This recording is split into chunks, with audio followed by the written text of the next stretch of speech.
온라인을 통해서 예배에 참여하고 계시는 성도 여러분, 우리의 안식처가 되시고 우리의 피난처가 되시는 하나님께서 지나간 한 주일 동안도 여러분을 보호하시고 안위하시고 인도해 주실 줄 믿고 감사를 드립니다.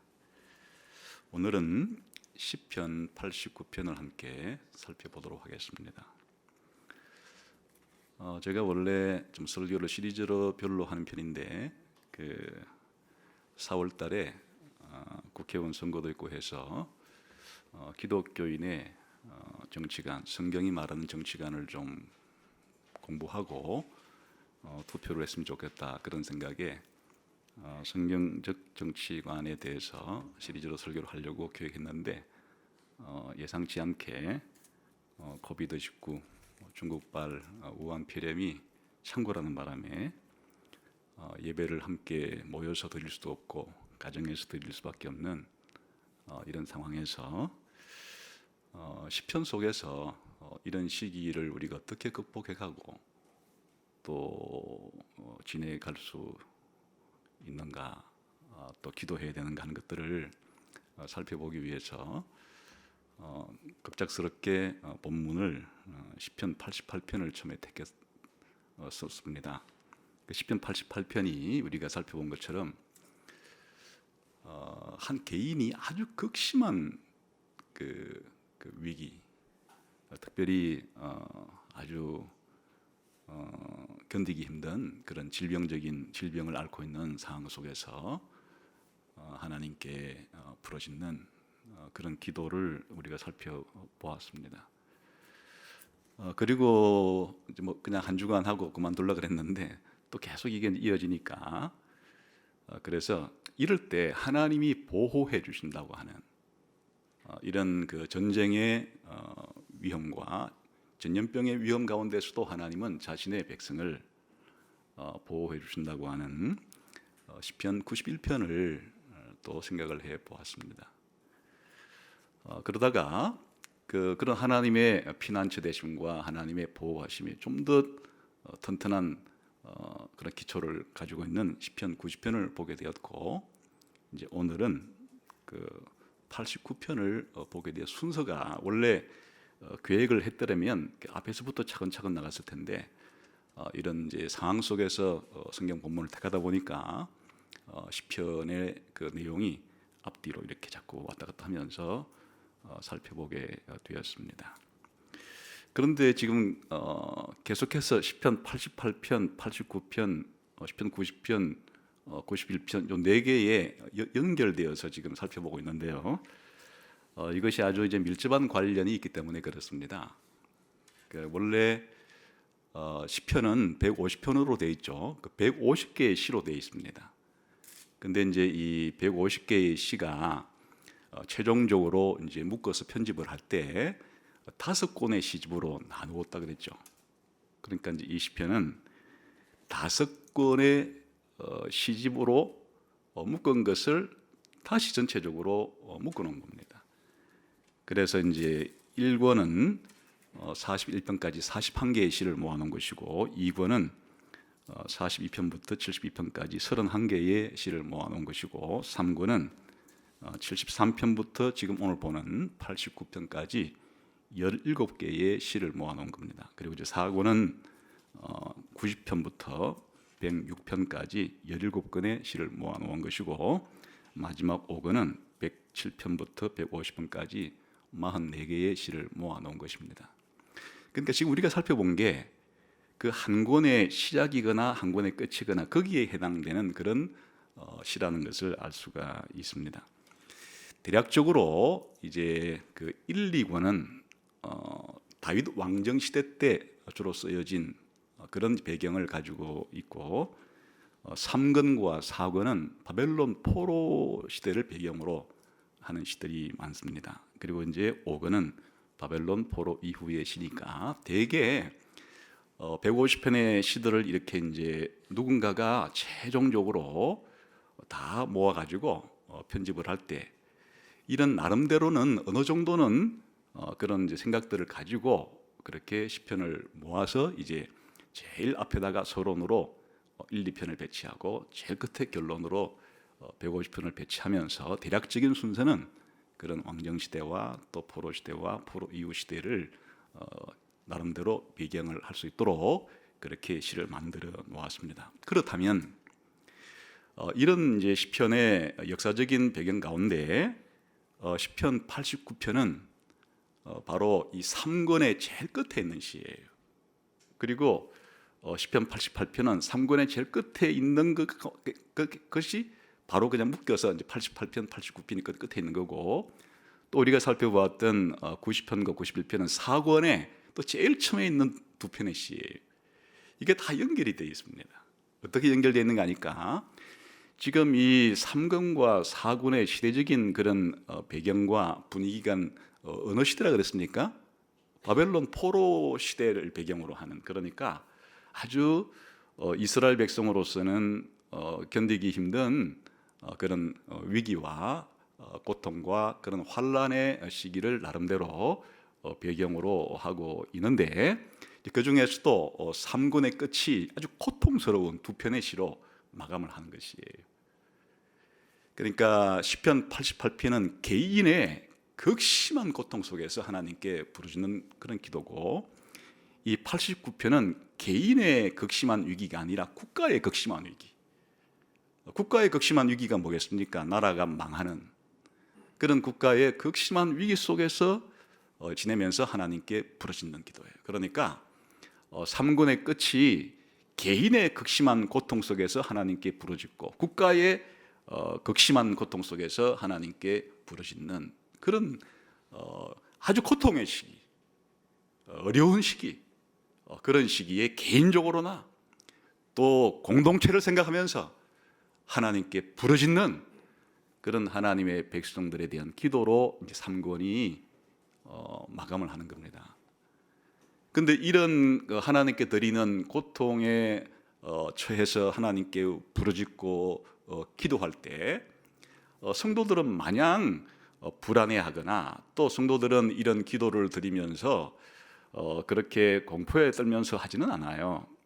그 하나님이 영원한 우리의 거처가 되시고 피난처가 되신다는 걸 알기 때문에 그 하나님께 기도하면서 희망의 싹스를 가지고, 소망의 싹스를 가지고 기도하는 거죠. 그게 90편, 91편이. 그러니까 이제 4권에 처음 시작하는 90편과 91편은 이 88편과 89편의 어두운 배경 속에서 드려졌던 이 기도가 과연 어찌 될 것인가 하는 것인데, 그 기도가 이런 하나님의 피난처 되심과 안식처 되시는 그런 보호하시는 하나님에 대한 기대감을 가지고 그렇게 희망의 이제 싹스를 틔우면서 사권이 시작이 된다. 이렇게 이제 전체적으로 우리가 지금 살펴본 그런 세 편의 시편과 오늘 함께 살펴보려고 하는 시편 89편이 서로 상호 연관을 나름대로 가지고 있다, 그렇게 보시면 되겠습니다. 그러면 이제 오늘 시편 89편은 어떤 내용인가 하면 한마디로 다윗 언약을 지켜주세요라고 하나님께 드리는 기도예요. 그런데 이제 다윗 언약을 지켜주세요라고 하는 이런 시기가 어떤 시기 가운데 지금 이런 기도를 드리는 거니까 마치 다윗 언약이 깨진 것 같은, 다윗 언약의 반대대로 일어나는 것 같은 이런 현실 속에서 하나님 함께, 하나님, 그 지금 현실은 하나님이 다윗에게 약속한 것과는 너무나 다르게 전개되고 있지만은, 그러나 하나님 이 언약을, 다윗에게 하신 언약을 꼭 지켜주세요 라고 하는 기도예요. 그런데 이제 하나님께 지켜달라고 할 때 하나님의 어떤 점을 붙잡고 기도하는 거니까, 하나님이 다윗 언약을 맺을 때 하나님의 인자하심과 하나님의 성실함을 가지고 다윗 언약을 맺은 거예요. 그러니까 다윗 언약의 그 기초가 뭔가 하니까 하나님의 사랑과 성실이에요.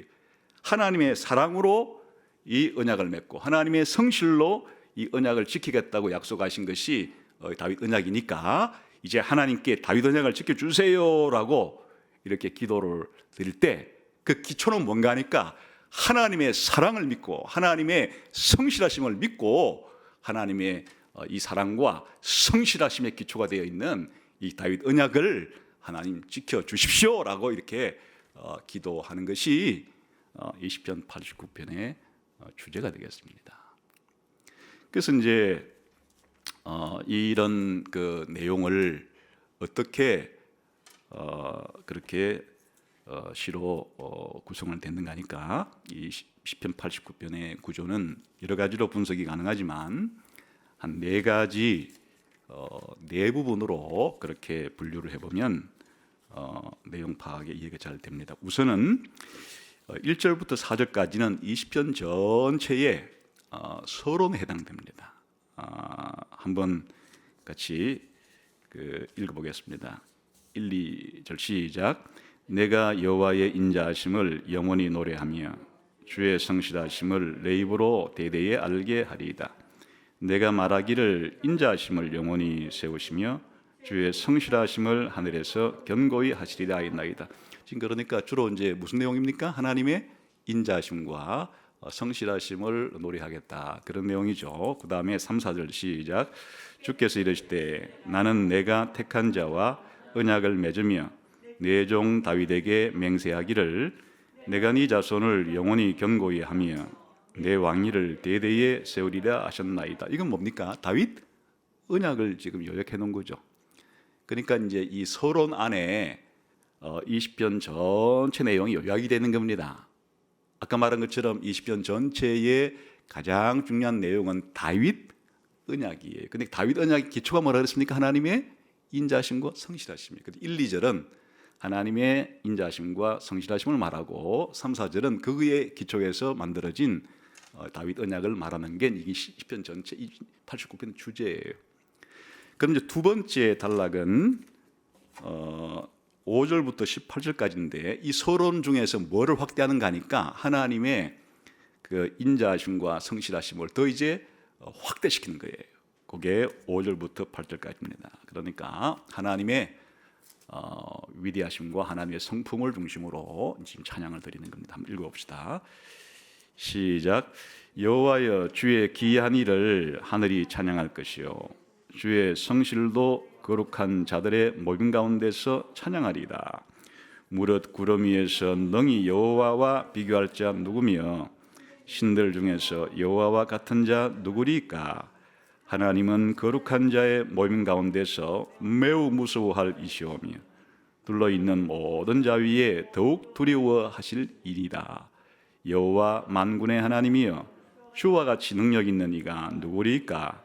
여호와여 주의 성실하심이 주를 둘렀나이다. 우선 이 하나님의 인자하심과 성실하심을 확대하는 이 부분에 있어서 제일 먼저 하나님은 비교가 불가한 유일무이한 하나님이시다 하는 사실을 먼저 찬양을 드리는 겁니다.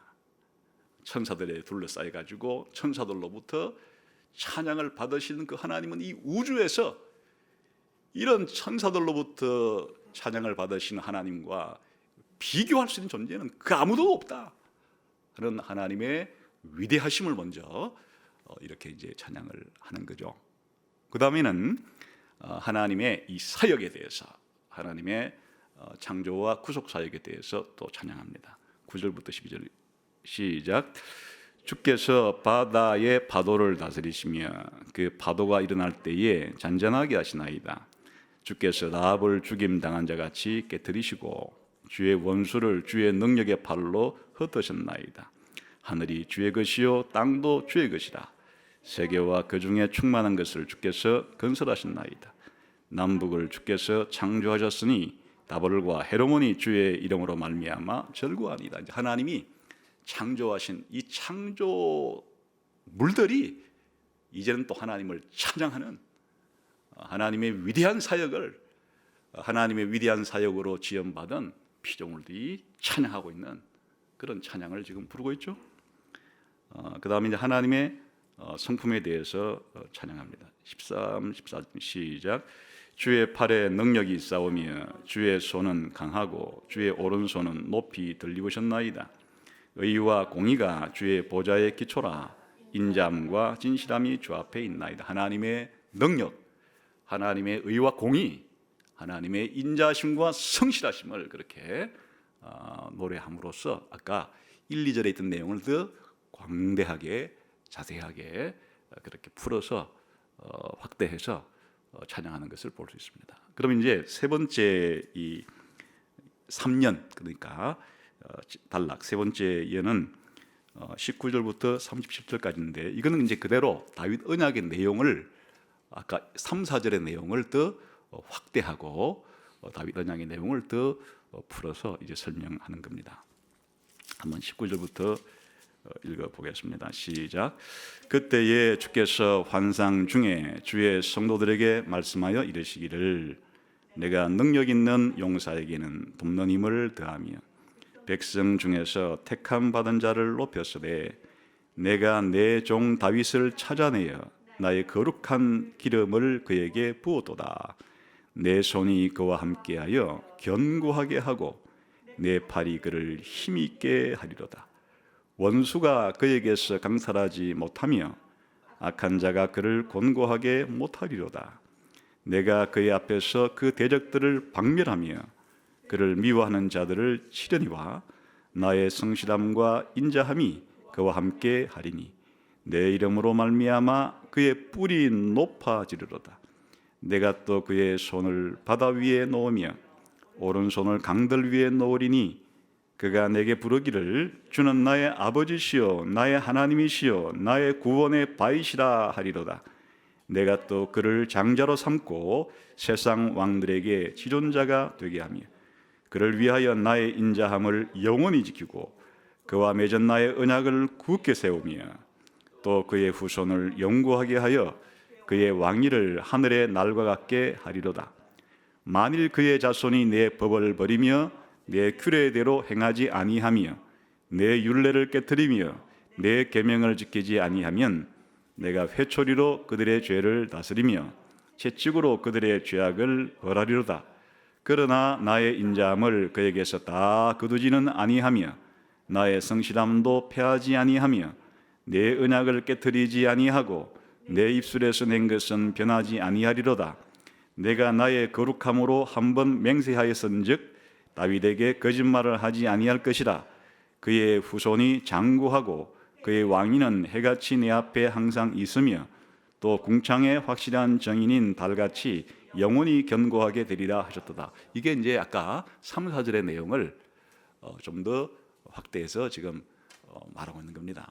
핵심 조지는 그거예요. 하나님이 다윗을 택해가지고 다윗에게 언약을 약속을 주었는데 다윗의 후손을 어떻게 하겠다는 거예요? 영원한 왕위를 주고 영원한 망하지 않는 왕조를 세워주게 될 것이다 라고 하는 그런 내용을 풀어놓은 겁니다. 그러니까 이 다윗 언약은 하나님께서 아주 무조건적인 언약을 맺어가지고 하나님이 영원토록 지켜주겠다라고 하는 그런 약속이 있는 언약임을 말합니다. 이제 사연은 마지막으로 이제 이 시인이 처해 있는 이 시인이 살고 있는 국가가 처해 있는 이스라엘 왕국 다윗 왕국의 현실 속에서 이제 이 다윗 언약을 어떻게 적용하는가 하는 거예요. 그래서 한번 이제 사연 마지막은 39절부터 51절까지가 되겠는데 한번 읽어보겠습니다. 시작. 그러나 주께서 주의 기름 부음 받은 자에게 놓아사 물리치셔서 버리셨으며 주의 종의 언약을 미워하사 그의 관을 땅에 던져 욕되게 하셨으며 그의 모든 울타리를 파괴하시며 그 요새를 무너뜨리셨으므로 길로 지나가는 자들에게 다 탈취를 당하며 그의 이웃에게 욕을 당하나이다. 주께서 그의 대적들의 오른손을 높이시고 그들의 모든 원수들은 기쁘게 하셨으나 그의 칼날은 둔하게 하사 그의 전장에서 더 이상 버티지 못하게 하셨으며 그의 영광을 그치게 하시고 그의 왕위를 땅에 엎으셨으며 그의 젊은 날들을 짧게 하시고 그를 수치로 덮으셨. 분위기를 보니까 그냥 왕관을 내팽개치고 보좌를 땅바닥에 엎어버리고 그냥 적군들에 의해서 이런 그 도시가 파괴되고 하는 이런 장면들을 보이고 있죠.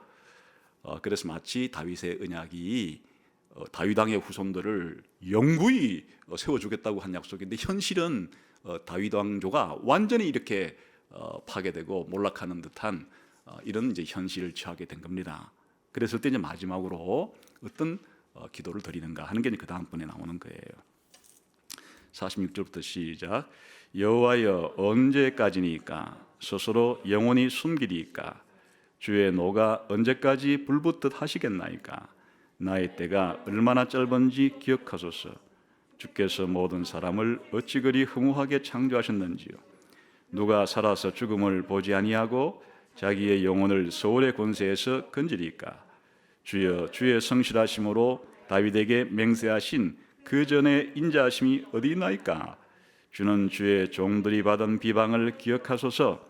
많은 민족의 비방이 내 품에 있사오니 여호와여 이 비방은 주의 원수들이 주의 기름 부음 받은 자의 행동을 비방한 것이로소이다. 이게 이제 끝인데 한마디로 말하면 무슨 기도예요? 하나님 다윗에게 약속하신 하나님께서 인자하심으로 성실하심으로 약속한 그 다윗 언약은 지금 어디 간 겁니까? 이렇게 하나님께 이제 기도하는 걸 볼 수 있죠. 그리고 52절은 매 권에 1권, 2권, 3권, 4권, 5권 매 권에 끝맺은 표시 매 한 권 한 권씩 시편이 끝날 때마다 하는 거니까 직접 20편 89편과는 연관이 없는 거예요. 읽어봅시다. 시작. 여호와를 영원히 찬송할지니라. 상당히 길죠. 지금 이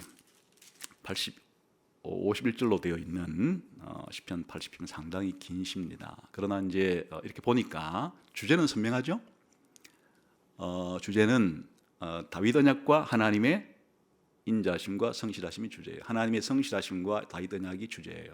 그래 이제 서론에서는 이 두 가지를 먼저 말하고 1년에서는 그다음 2년에서는 하나님의 인자하심과 성실하심을 더 확대해서 말하고 그다음에 3년에서는 다윗 언약을 더 확대해서 말하고 마지막 4년에서는 그러므로 지금 다윗 언약이 깨진 것 같은 암울한 현실이지만은 하나님 다윗 언약을 뭐 해달라고 기억해 주소서라고 기도하는 게 이제 기본적으로 20편 89편의 그런 내용 전개가 되겠습니다. 오늘은 너무 길기 때문에 한꺼번에 다 설명을 드리기 어려워서 그 소론 부분 제 1년에 해당되는 1절부터 4절까지만 전체를 개관해서 한 번 더 살펴보도록 그렇게 하겠습니다.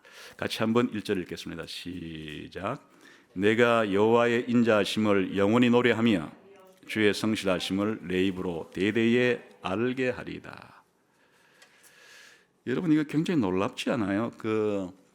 지금 이 시인의 처한 현실은 아까 뭐예요? 적군들이 쳐들어와서 울타리는 다 무너져버리고 성벽도 무너져버리고 왕은 패댕기치기지고 왕은 끌려가고 포로로 끌려가고 이런 아주 국가의 위기와 재난 속에서 절망적인 상황인데 그러면 그냥 이 절망적인 상황에서 널브러져서 아무것도 못할 것처럼 숨도 못 쉴 것처럼 가만히 있어야 될 것 같은 이런 분위기에서 이 시인이 제일 먼저 하는 일은 뭘 하는 겁니까?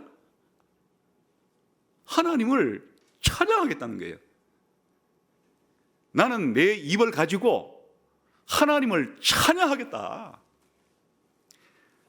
하나님을 찬양하는데 뭘 찬양하는가 하니까 하나님의 인자하심을 찬양하고 하나님의 성실하심을 찬양하겠다. 원래 이제 이 히브리 이 시는 전부 다 평행법으로 돼 있어서 같은 내용을 한 번 더 이렇게 반복하는 거예요.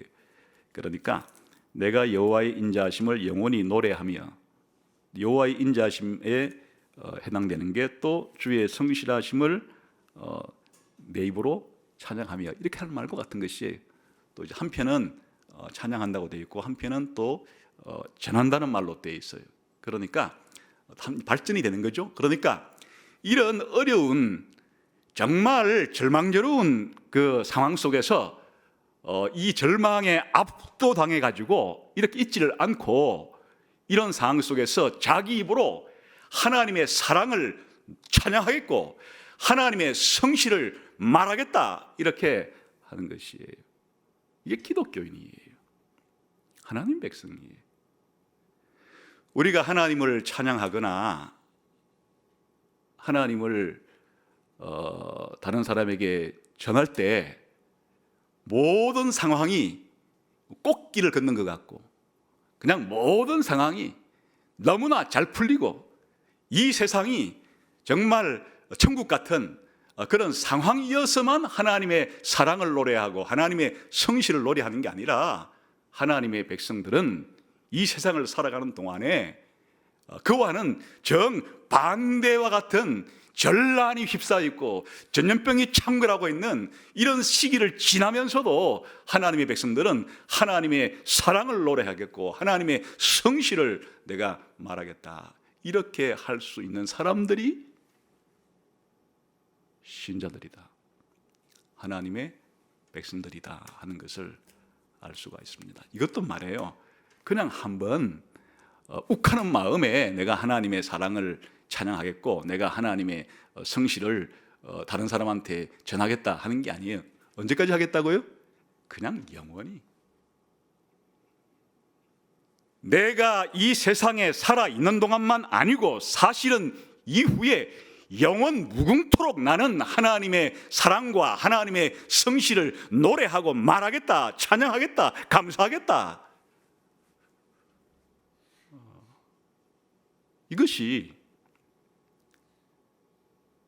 환경과 여건을 초월해서 신자들은 하나님을 찬양할 때 하나님의 사랑과 성실을 노래하고 말할 때, 전할 때 그런 상황에 좌우되지 않는다.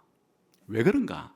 왜 우리 신자들이 하나님의 사랑과 성실, 또 신학시대 식으로 말하면 하나님의 은혜와 이런 진리를 우리가 영원히 찬송하고 영원히 다른 사람에게 전파하겠다고 할 수 있는 거니까, 그 하나님의 사랑과 하나님의 성실이 영원하기 때문에 그런 거예요. 이 2절이 기초가 뭐예요? 왜 우리가 하나님의 사랑을, 하나님의 성실을 영원히 찬송할 수 있는 거예요? 그 이유는 하나님의 사랑 자체가, 하나님의 성실하심 자체가 영원 무궁하기 때문에 그런 거예요.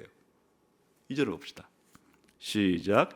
내가 말하기를 인자하심을 영원히 세우시며 주의 성실하심을 하늘에서 견고히 하시리라 하였나이다. 하나님께서 내 사랑을 영원히 세운다, 내 성실하심을 영원히 견고하게 한다. 여러분, 여기에 또 역시 이제 평행법이니까 하나님의 사랑을 하나님께서 영원히 세운다. 영원이라는 말 대신에 그 뒤편에서는 하늘에서 견고히 세운다 이랬습니다. 영원은 시간을 초월한 세계고 하늘은 공간을 초월한 세계예요. 하늘이라 그러면 우리가 하늘을 볼 때 푸른 하늘을 말하는 게 아니고 하나님이 계시는 그 하늘, 천사들에게 지금도 옹이 되셔서 천사들에게 찬송을 받으시고 있는 그 영역이니까 하나님이 창조하신 사실은 이 시공간 세계를 초월한 세계가 영원이고 하늘인데, 하나님의 인자하심과 하나님의 성실하심, 하나님의 사랑과 하나님의 진실하심은 영혼의 세계에 뿌리 박는 것이고 하늘의 세계에 뿌리 박는 것이니까 이 땅에서 우리 인간에 의해서 좌지우지되는 그러한 하나님의 사랑과 하나님의 성실이 아니에요. 우리가 하나님의 사랑과 성실을 파괴할 수도 없고 하나님의 사랑과 성실에 뭐 하나 덧붙일 수도 없어요. 하나님은 본디, 하나님의 본성상 하나님은 영원하신 분이기 때문에, 하나님은 영원 전부터 영원 무궁토록 하나님은 사랑이 많으신 분이고 하나님은 성실하신 분이시기 때문에 그 하나님의 사랑과 성실은 우리가 이 땅에 사는 동안에, 우리의 짧은 생애 동안에 우리는 우리의 환경과 우리의 시간과 우리의 여건과 우리의 형편에 상관없이 우리는 하나님의 사랑과 하나님의 이 성실에 대해서 찬송을 드릴 수가 있는 것이에요. 우리가 하나님의 사랑을 노래하고 하는 것은 뭔가 내가 개인적으로 잘 풀릴 때, 또 우리가 살아가고 있는 이 세상이, 이 국가가 뭔가 일이 잘 풀릴 때만 경제는 쑥쑥 성장하고 뭐 전쟁은 없고 그냥 전염병도 없고 사람들은 전부 다 그냥 이 땅에서 과학기술의 발전으로 혜택을 누리면서 살아. 이럴 때만 하나님은 사랑이 많으신 분이시구나, 이렇게 하나님은 성실하신 분이 찬양하는 게 아니라 그 말이에요. 아까 이 시인이 지금 이 찬양을 부리는 그 공간과 그 시간적인 배경은 아까 봤죠. 굉장히 암울한 시간에 국가적인 위기예요. 국가적인 재난이에요.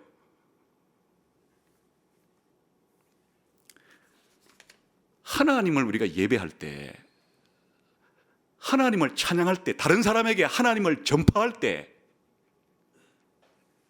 우리의 일상의 공간 속에서 이 역사에 일어나고 있는 이런 한두 가지의 그런 일이 일비할 수 있는 그런 걸 보고 하나님을 전하거나 하나님을 찬양하는 게 아니라 그 말이에요. 하나님을 인자하심을 찬양하고 하나님의 성실하심을 우리가 찬양하고 전파하는 것은 하나님이 영원의 견고히 뿌리 내리시고 하늘의 견고히 뿌리 내리시고 있는 하나님의 그 사랑과 자비의 그 무한하심과 영원하심과 불변하심 때문에 우리가 그런 거다. 그런데 이런 거 어떻게 하는가? 하나님이 이렇게 사랑이 많으시고 성실하신 분이라는 걸 어떻게 안단 말인가? 그게 이제 역사 가운데 하나님께서 언약 맺음을 통해서 드러내 주신 거예요. 하나님의 이런 인자하심과 성실하심이 어디에 가장 잘 드러나 있는가? 우리 인간과 맺으신 언약 속에서 이 사랑이, 이 성실하심이 드러나 있는 거예요. 그러니까 하나님께서 사람을 선택하는 것 속에서 하나님의 이 사랑이, 특히 이 사랑은 언약적인 사랑을 가리키는 것이, 그냥 우리가 흔히 노래하는 그냥 단순한 많은 사람에게 베푸는 호의 이런 정도를 넘어서고, 여기서 지금 성경에서 말하는 이런 사랑은 구약에서 흔히 헤세드라고 한 단어인데 이게 언약적인 사랑을 가리키는 거예요. 그러니까 하나님이 하나님의 선택한 백성에게 베풀어 주시는 사랑이니까 그게 은혜예요. 하나님이 자기가 구원하실 백성을 선택하는 것 자체가 그 사람에게 한량없는 하나님의 은혜예요. 하나님의 인자하심이에요. 하나님의 인자하심이 어디에서 가장 강물처럼 그렇게 드러나는가? 선택하는 사람들에게 선택을 해서 하나님께서 약속을 주시고 언약을 맺어서 당신의 백성으로 삼는 사람들에게 하나님의 이 인자하심은, 언약적인 사랑은, 하나님의 은혜는 광대하게 쏟아져 내려오는 것이에요. 특별히 이 결정판은 하나님이 다윗을 하나님의 종으로 삼아서 하나님의 대리 통치자로 임명을 하시는 이 다윗 언약 속에서 극대화되는 거죠. 그러니까 우리가 하나님의 백성으로 선택을 받았다는 것 자체에, 또 예수님께서 우리의 왕으로서 하나님을 대행하는 통치자로서 임명을 받아서 우리에게 필요한 모든 것을 공급해 주시는 이런 분이 되신다는 것 자체, 우리가 우리의 왕 되시는 하나님뿐 아니라 우리의 하나님을 대행하는 왕이신 예수 그리스도를 우리의 피난처로 삼고 안식처로 삼아서 살아가는 이 담대함과 이 행복과 이 모든 우리 신자의 삶 속에서 하나님의 인자하심과 성실하심은 극대화되는 거예요. 사실은 이 인자하심과 성실하심 두 개를 묶으면, 이제 이 구약 성경에서는 이 두 개가 따로따로 나올 때도 있고, 이게 두 개가 항상 짝을 이루어 가지고 항상 함께 나올 때도 많아요. 이 짝을 이루어서 나올 때는 이 두 개가 그냥 한 묶음이란 뜻이에요. 이를 중언법이라 그러는데, 이럴 때는 하나가 다른 하나를 쉽게 말하면 설명해 준 역할을 하기도 해요. 그러니까 사랑과 이 성실이면, 이게 합치면 성실한 사랑, 하나님의 사랑이 어떤 사랑인가 하니까 끝까지 하는 사랑이라 그 말이에요.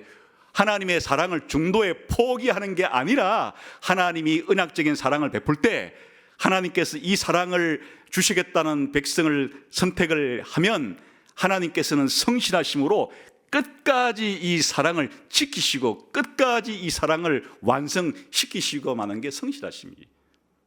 그러니까 언약을 맺을 때 하나님께서 이스라엘 백성과 언약을 맺건 다윗과 언약을 맺건 우리 인생들과 언약을 맺건 언약을 맺을 때 하나님의 언약의 대상자로 그렇게 선택을 받는다는 것 자체가 바로 하나님의 인자하심이고 사랑이신데, 은혜인데, 이것을 하나님께 뭐 하시겠다는 거예요?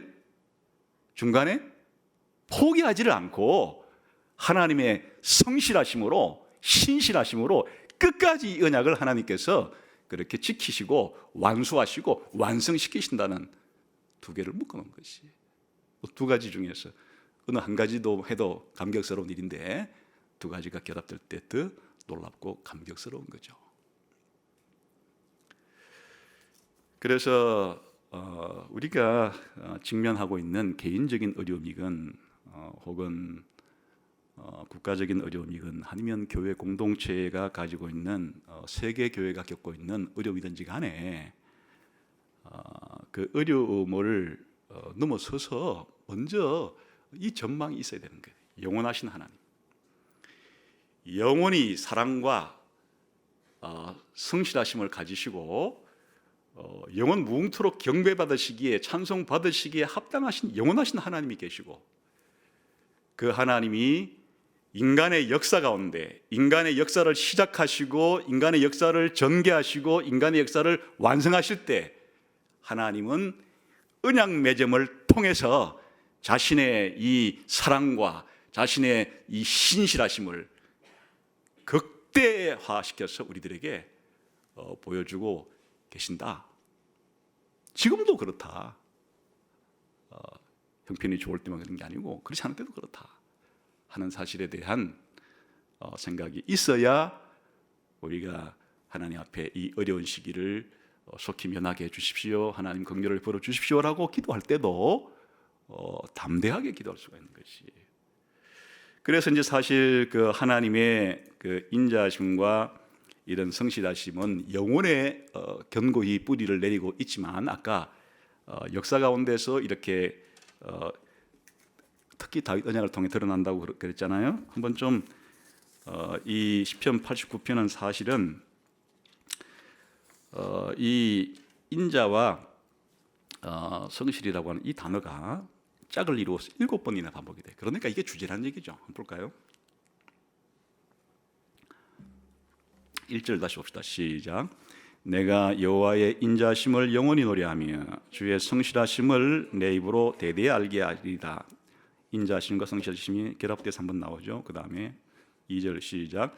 내가 말하기를 인자하심을 영원히 세우시며 주의 성실하심을 하늘에서 경고히 하시리라 하였나이다. 또 두 가지가 함께 결합되어서 나오죠. 세 번째 14절입니다. 시작. 의와 공의가 주의 보좌의 기초라. 인자함과 진실함이 주 앞에 있나이다. 여기는 다 주의 의와 주의 공의, 주의 인자함과 주의 진실함 이런 거예요.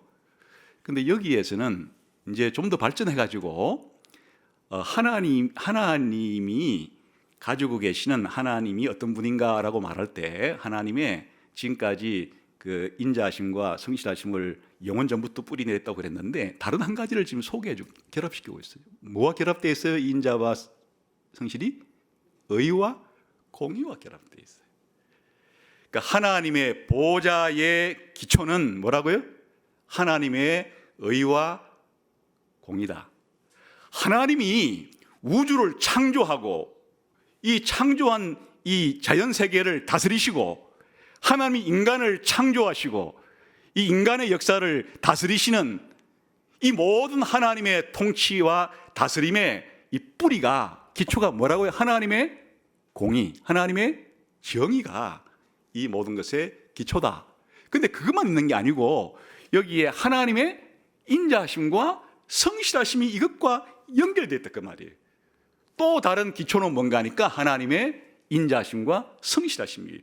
근데 이제 시니까 하나님의 공의와 하나님의 의와 하나님의 공의가 하나님의 보좌의 기초요. 하나님의 인자하심과 하나님의 성실하심이 또 주의 기초다. 그런 말인데 시니까 그를 병행법으로 다르게 하나 좀 더 생동감 있게 만들기 위해서 기초라는 말 대신에 이번에는 그 주의 인자심과 진실함이 어디 앞에서 먼저 간다고요? 주 앞에서, 여호와 앞에서 먼저 간다. 이게 무슨 말인가 하면요, 왕의 행차, 왕이 행차할 때 왕이 혼자 가는 법이 없죠. 항상 왕이 행차할 때는 왕을 수종드는 자들이 왕의 앞에서 먼저 가면서 길을 여는 것이에요. 그럼 마치 주님의 그 인자하심과 주님의 성실하심이 인격화되어서 마치 여호와, 왕이신 여호와 하나님이 이 세상에서 역사하심으로 행차하시려고 할 때 그 앞에서 앞서가면서 이 모든 여호와의 이 통치를 누가 그렇게 수종들고 있는가 하니까 여호와의 사랑과 여호와의 성실이 하나님의 통치를 수종들고 있다. 아까 여호와의 통치의 수종은 누가 든다 그랬어요? 의와 공의. 무슨 말인가 하면 우리가 하나님께서 이 세상을 다스릴 때 하나님의 수많은 성품들을 성경에서 우리가 발견해서 말할 수가 있지만은 크게 말하면 두 개로 말해서 하나님의 공의와 사랑, 하나님의 사랑과 공의.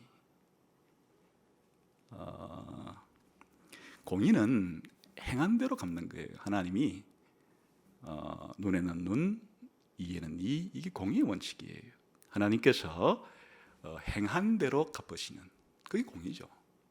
모든 도덕 기준, 모든 판단의 기준 자체가 하나님 자체 이런 공의의 뿌리를 두고 있는 것이에요. 하나님이 자연 질서건 인간 질서, 도덕 질서든지 간에 하나님의 이런 공의가 기준 설정을 하고 또 그러지 못할 때 하나님은 특히 인간의 역사 가운데 상선 벌학을 하시는 이게 하나님의 공의니까 그게 이제 우리가 창조 언약이라고 부르는 행위 언약이라고 부르는 그게 하나님의 이 의와 공의의 기초를 둔 언약이에요. 하나님이 하나님의 형상으로 만든 인간들이 하나님을 왕으로 인정해서 하나님의 말씀을 온전히 순종하면은 하나님께서 영생을 주겠고, 하나님이 왕이신데도 하나님을 왕으로 인정치 않고 반역하게 되면은 형벌로 내려서 다스리겠다. 하나님의 의와 공의가 기초가 되어서 최초의 이런 하나님과 인류를 대표하는 아담 사이에 그런 창조 언약 혹은 행위 언약이 맺어졌더랬어요. 그러나 우리 인생들이 아담이 우리를 대표하는 인간의 대표로서 아담이 하나님께 순종하지 못하고 불순종함으로 죽게 되었을 때 하나님이 이제는 우리를 구원하시기 위해서 이 하나님의 사랑, 하나님의 은혜에 기초할 수밖에 없게 된 거예요. 당신의 아들을 이 땅에 보내어서 당신의 아들로 하여금 우리 인간이 지은 죄값을 다 처벌받게 하시고 우리의 죄를 용서해 주시고 당신의 아들로 하여금 하나님께 순종한 그 순종의 의를 우리들에게 전달시켜 줌으로써 우리가 하나님 앞에 영생을 얻게 된 이게 바로 하나님의 사랑과 성실하심의 요지예요. 나머지의 모든 언약들은 전부 다 이 하나님의 그 사랑과 성실하신 은혜의 기초로 하고 있는 것이에요. 그러니까 하나님께서 이 세상을 창조하시고 구속하시는 모든 기초가 바로 이 특별히 우리 인간들과 관련시켜 말하면 행위 언약이라 부르는 것과 은혜 언약이라고 부르는 이 두 가지가 하나님이 이 세상을 통치해 가시는 하나님이 통치해 가시는 기초인데 여기에 이 모든 기초가 하나님의 보좌의 기초로서 작용하는 것인데 이것 자체가 바로 한마디로 말하면 하나님의 성품으로부터 비롯되는 거다. 하나님의 공의로운 성품과 하나님의 은혜로운 성품 때문에 이런 행위 언약도 생겨나게 된 것이고 은혜 언약도 생겨나게 된 것이고 이런 것이다.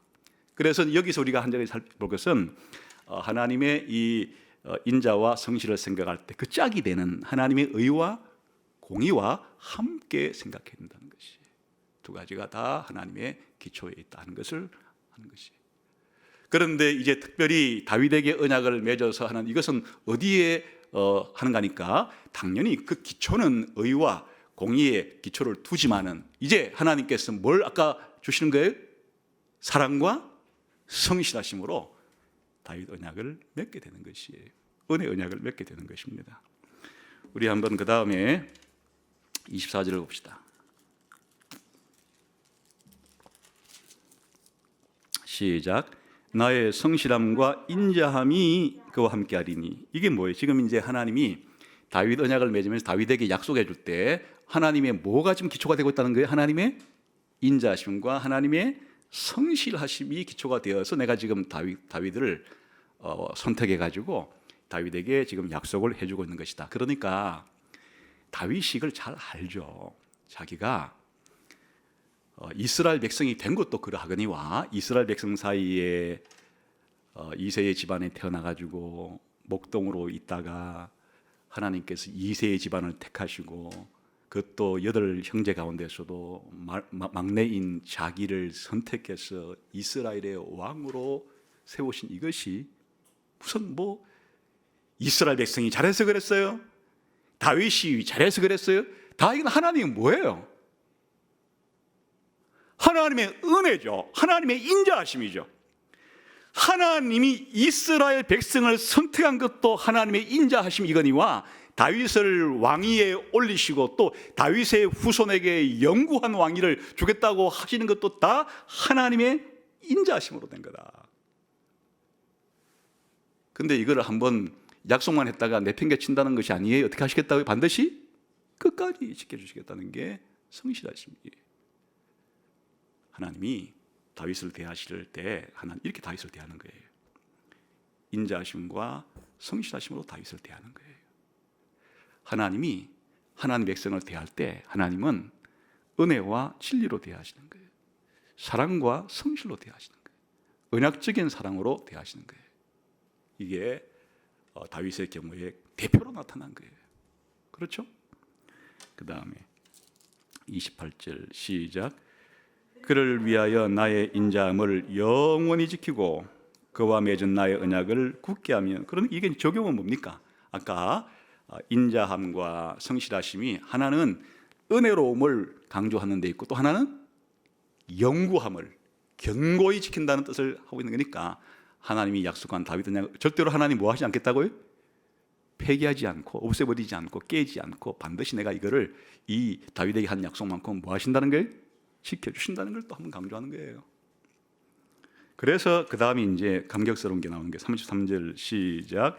그러나 나의 인자함을 그에게서 다 거두지는 아니하며 나의 성실함도 패하지 아니하니. 이게 그 앞에 무슨 말이 있는가 하니까. 근데 이제 이스라엘 백성이 하나님께 제대로 반응 못하고 살아갈 때 하나님 징계를 하겠다는 거예요. 징계는 하겠지만은 옛날 사울처럼 완전히 하나님의 인자와 성실을 거두가지 않겠고 다윗의 후손에게는 뭐 하겠다는 거예요? 비록 하나님의 말씀에 불순종하고 그런 삶을 살 때 징계를 하겠다는 그 징계를 받는 거예요. 징계를 받으나 내가 절대로 나의 인자함과 나의 성실하심을 철수시키지를 않겠다. 얼마나 은혜로운 말씀이에요. 우리가 하나님 백성이 되었을 때 이렇게 살다가 때로는 죄도 짓고 넘어지기도 하고 불평하기도 하고 의심하기도 하고 번민하기도 하고 이렇게 살아갈 때 이렇게 살다가 하나님께 버림받는 거 아니야? 이렇게 생각할지 모르겠으나 이게 하나님이 하나님 백성과 맺은 다윗 언약으로 지금 가장 대표되어 있는 은혜 언약은 그런 게 아니라 그 말이에요.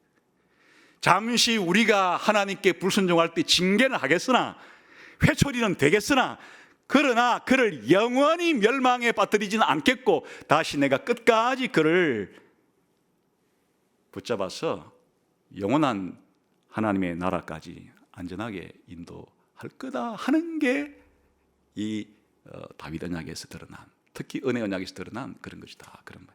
그러니까 이제 위기 가운데 처할 때 우리 성도들이 비빌 언덕은 어디예요? 우리가 붙잡을 동아줄은 뭐예요? 바로 하나님의 은혜 언약, 하나님의 은혜, 하나님의 여기서는 다윗 언약이죠. 그 하나님 다윗 언약을 기억해 주십시오. 우리 오늘날 신약 시대의 성도들로 표현하면 하나님 새 언약을 기억해 주십시오. 그런데 이 언약의 기초가 우리가 왜 하나님께 이런 위기의 상황에, 어려운 상황에 하나님 언약을 기억해 달라고 부르질 수가 있어요? 그 언약의 기초가 뭐기 때문에 하나님의 인자하심과 성실하심이, 하나님의 쉽게 말하면 은혜와 자비와 긍휼이 우리를 언약 백성으로 만드신 것의 기초니까 이제 이렇게 말할 수가 있다는 게 기도할 때. 그 핵심이 뭐예요? 마지막 이제 이 89편을 딱 한 절로 요약하면 이 구절이 되는 거겠죠. 49절이 되겠습니다. 시작. 주여, 주의 성실하심으로 다윗에게 맹세하신 그 전에 인자하심이 어디 있나이까.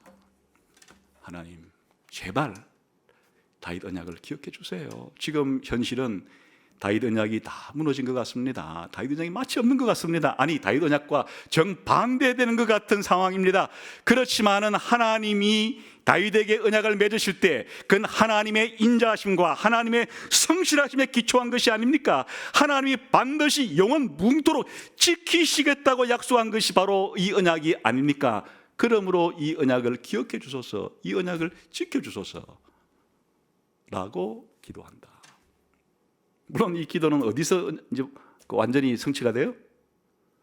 이 기도를 드렸던 바벨론 포로 시대의 수많은 성도들은 10년, 100년, 200년, 300년, 400년 동안 이 기도가 끊임없이 드려졌겠으나 예수님 탄생하실 때 천사가 마리아에게 와가지고 네게서 아들이 날 텐데 이름을 예수로 하라. 그에게 내가 다윗에게 약속한 왕위를 그에게 주리라. 이런 기도가 쌓이고 쌓여서 하나님이 응답하실 때가 있는 것이에요. 예수님께서 이 땅에 오실 때 이런 하나님의 백성들이 시편 89편을 가지고 기도했던 그 긴 시간들, 다윗 왕조는 무너진 것 같고 다 바벨론의 치하에, 페르시아의 치하에, 그리스의 치하에, 로마 제국의 치하에 들어있는 시기 동안에도 끊임없이 드렸던 이 기도는 이 시 자체로서는 응답 여부가 나오지를 않으나 우리가 신약 성경을 읽을 때 하나님은 이 성도들의 기도에 응답할 수밖에 없었다. 왜 응답할 수밖에 없느냐? 하나님은 반드시 지키시는 분이신데 시간상의 문제지. 사람들이 생각하는 그 시간에 따라서 사람들은 곧빨리 좀 빨리 하기를 그렇게 원하셨겠으나 하나님의 시간표에 따라서 하나님은 자신이 다윗에게 한 약속을 지켜주시고, 사실 이 다윗 언약의 최종적인 완성은 언제가 이루어지는 거예요? 예수님이 다시 오실 때 재림하셔서 영원한 왕국을, 새하늘과 새 땅에 이 영원한 다윗 왕국을 세우실 그때에 이것이 완전히 이루어지는 것인데, 오늘 우리가 드리는 기도도 역시 이 기도를 드리고 있는 것이에요. 지금 이 시편 89편은 예수님 오기 이전에 구약시대 하나님 백성에게만 필요한 기도가 아니라 시편 89편은 그런 의미에서 예수님 다시 오실 때까지 그 세월의 시간이 얼마나 길게 앞으로 더 갈지는 모르나 끊임없이 예수님 다시 오실 때까지 우리도 이 기도를 드리는 것이다. 하나님의 인자하심으로 성실하심으로 약속한 다윗 왕국의 최종적인 성취는 언제입니까? 지금은 하나님께서 약속하신 다윗 왕국의 모든 나라가 다 다윗의 통치를 받고 이제는 더 이상 죄가 초래한 온갖 고통과 반역들도 사라진 상태의 그런 나라에 대한 약속을 하나님은 성경에서 해 주었어요. 다윗 언약의 더 결정판이 새 언약이라는 것인데, 그 다윗에게 한 약속이 사실은 누구한테 한 약속이 아니까 예수님한테 한 약속. 예수님을 통해서, 다윗의 후손으로 올 예수님을 통해서 하나님이 하나님의 대리왕으로 삼아서 예수님에게 만왕의 왕권을 다 주시고 그 다윗의 아들이신 이 예수님을 통해서 영원 무궁한 하나님의 나라를 완성하고야 말 것이다 라고 하는 하나님의 약속은 지금도 유효하고, 그날이 올 때까지는 전쟁과 전쟁의 소문과 난리와 난리의 소문과 때로는 처처의 기근과 지진과 전염병이 돌겠으나 이것들 자체가 하나님이 하신 이 다윗 언약을 취소시키거나 이것을 없는 것으로 할 수가 없습니다. 그러니까 우리 신자들은 어떤 시대를 살든지 간에 이 기도를 드릴 수 있는 거예요. 사실 이 기도의 더 결정판은 주기도문이겠죠. 이 시편 89편은 구약의 주기도문에 해도 되겠습니다. 하나님의 약속이 아직 이루어지지 않은 상황 속에서 하나님의 나라가 이 땅에 임하기를 그렇게 기도하는, 그러나 우리의 연약함과 한계 때문에 범하지 않고 악한 자로부터 좀 구해주시고 먹을 것도 좀 떨어지지 않게 해주시고 이렇게 하나님의 나라가 완성될 때까지 우리의 연약함을 하나님 좀 헤아려 주십시오 라는 이 기도의 궁극적인 목적은 바로 하나님의 이름이, 하나님의 영광이 하늘에서 이루어진 것, 하늘에서 세워진 이 영광이 이 땅에서도 완전히 이루어질 수 있도록, 하나님의 나라가 완전히 이 땅에 세워질 수 있도록 하나님 해 주십시오. 여전히 매일 먹을 걸 걱정하며 살아가면서, 매일 죄를 지을 수밖에 없는 약한 환경에 살아가면서, 매일 사단의 시험에 그렇게 유혹에 빠질 수밖에 없는 환경에 살아가면서 우리 신자들은 이 기도줄을 놓지 않고 하나님께 기도한다. 근데 이렇게 기도할 수 있는 것 자체가 하나님의 모든 이 약속의 바탕에 뭐가 있다고요? 하나님의 사랑과 하나님의 성실, 두 개를 합치면 하나님의 불변하는 사랑, 하나님의 무조건적인 사랑, 하나님이 끝까지 사랑해 주시는 사랑이 이 약속의 기초에 있기 때문에 우리가 어떤 시대를 살아가든지 우리가 하나님께 기도할 때는 하나님의 은혜, 하나님의 진리, 하나님의 불변하는 사랑, 무조건적인 사랑을 우리가 의지하고, 하나님 당신의 약속을 지켜주십시오, 당신의 약속처럼 하나님의 나라가 속히 임하게 해주십시오, 그리하여 더 이상 아픔과 고통과 눈물과 심지어 죄와 악과 사망까지도 폐하여진 그런 세상을 우리에게 속히 해주십시오. 언제까지겠습니까? 하나님, 언제까지 이것을 하나님께 주시지 않고 이렇게 하나님 참으실 겁니까? 하나님 약속을 언제 지켜주실 겁니까? 이게 사실은 이 땅을 살아가는 신자들의 세계관이고 신자들의 역사관이에요. 여러분, 이번 그 중국발 우한발 이페리엄은 뭐 언제 끝날지는 모르지만 끝나겠죠. 이게 뭐 100년, 1000년 가지는 않겠죠. 백신이 나오고 치료제가 개발이 되면은 아무리 돌아도 그것도 종식이 되겠죠. 그런데 중요한 사실은 중국 폐렴이 백신이 나오고 치료제가 나온다고 해서 또 다른 전염병이 나오지 않으리라는 보장은 없는 것이에요. 예수님 다시 재림하셔서 다윗 왕국이 완성되기까지 이 세상은 늘 전쟁으로, 반란으로, 기근으로, 전염병으로 그렇게 상존하는 세상이에요. 그러므로 우리가 마치 전염병이 창궐하여서 지금 굉장히 급작스럽게 놀라고 있고 두려움 속에 있으나 늘 우리가 살아가는 신앙을 가지는 세상 자체가 이런 한가운데서 이런 여건 속에서, 이런 환경 속에서 시편 89편을 노래했던 이 시인처럼, 이 기도자처럼 우리가 그렇게 살아가는 것이 바로 우리 신자들의 삶의 자세이고 태도이다 하는 거예요.